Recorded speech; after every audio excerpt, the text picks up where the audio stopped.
Even though it is often fun to speculate before the deadline, many, myself included at this point, are definitely just ready to see some action on the market. Now, there have been quite a few trades this past week involving players such as Ben Sherratt, Josh Manson, and Frank Vatrano, but there hasn't been anything as substantial as the trade we saw today. And no, I'm not talking about the Nick Delorier to Minnesota deal, but instead the departure of longtime Philadelphia Flyer Claude Giroux. In this video, we'll be analyzing the Giroux and Hampus Lindholm trades and assessing who got the better deal in each. And with that, here are two recent NHL trades broken down. As we pretty much suspected, the Boston Bruins were going to be acquiring a defenseman this deadline. Since Troy Krug's departure to the Stromy State, the Bruins have been weaker on the left side on the back end, something that GM Don Sweeney has been wanting to improve. Despite being linked heavily to Mark Giordano and Jacob Chychrun previously, the Bruins decided to pull the trigger for a deal for another defenseman that they were inquiring about. Insert Swedish defenseman Hampus Lindholm. The former 6th overall pick of 2012 has been a steady, stable force for the Ducks for quite some time. A skilled puck mover in his own right, Lindholm at 6'4" uses his long reach to his advantage, yet is still known for his smooth skating. According to an article from NHL.com, which I'll link below, Lindholm grew up modeling his game after fellow Swede Nicklas Lindstrom and former Duck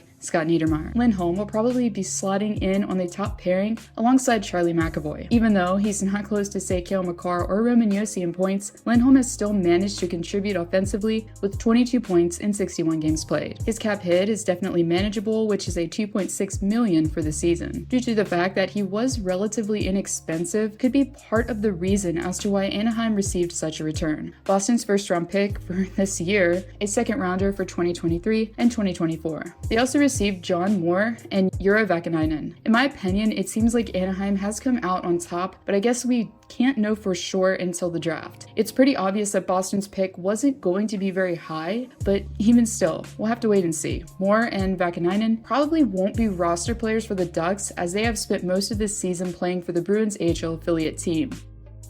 Last Thursday, as the NHL hockey world observed Claude Giroux being honored for his 1,000th game, there was much speculation that it could be the captain's last one with the Philadelphia Flyers. Even though it's possible that he could re-up with Philly down the road, it could very well turn out to be true. Earlier today, as we started hearing rumblings that a package for Giroux was being finalized, it became even more realistic that Giroux playing for Florida was going to be a reality. The Panthers, who have been one of, if not the strongest overall team in the league this season, have been receiving steady contributions from their top three lines. The third line of Anton Lundell, Bason Marchment, and Sam Reinhart has been often regarded as the best third line around this season. With Sergei Bobrovsky having a bounce-back season in net, the acquisition of Ben Sherratt for the back end, adding Giroux into the mix is going to make them a lethal opponent to face. Giroux will likely be slotting in on the first line with Jonathan Huberdeau and Alexander Barkov. Looking at the trade itself, knowing that Philly will be retaining half of Giroux's salary at first glance anyways, the Florida Panthers have definitely gotten the upper hand. They also did acquire a couple non-roster players who will likely be reporting to Florida's AHL team, and also a third-round pick for 2023. Now, Philadelphia is a completely different story. So they did get Owen Tippett, which is something. A statistical workup shows that he can be a liability defensively, and defense is already something that Philly was struggling with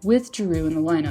In my opinion, the return wouldn't be as bad for the Flyers if the first round pick was in 2023, because it's supposed to be so plentiful, featuring top prospect Connor Bedard. But 2024 is still too far away to really tell how good of a pick this could be. Therefore, I think it's fair to say that this trade pretty much defines how Philly's season has went all along. Disappointing and terrible. I think it'll be interesting to see where Giroux signs afterwards, as it's already been rumored that he could try and play for his hometown team, the Ottawa Senators. Giroux has a house in Canada's capital city and would probably receive a rather handsome deal considering the Senators' cap flexibility. In closing, if you know anything about me personally, I enjoy learning facts and most of them are useless, but on occasion they turn out to be useful instead. According to NBC Sports, Claude Giroux is currently the longest tenured athlete to play for any professional team within the city of brotherly love. Being a Penguins fan myself, it's easy to look back and remember how hard of an opponent Giroux was to face. Wishing him all the best though, futuristically.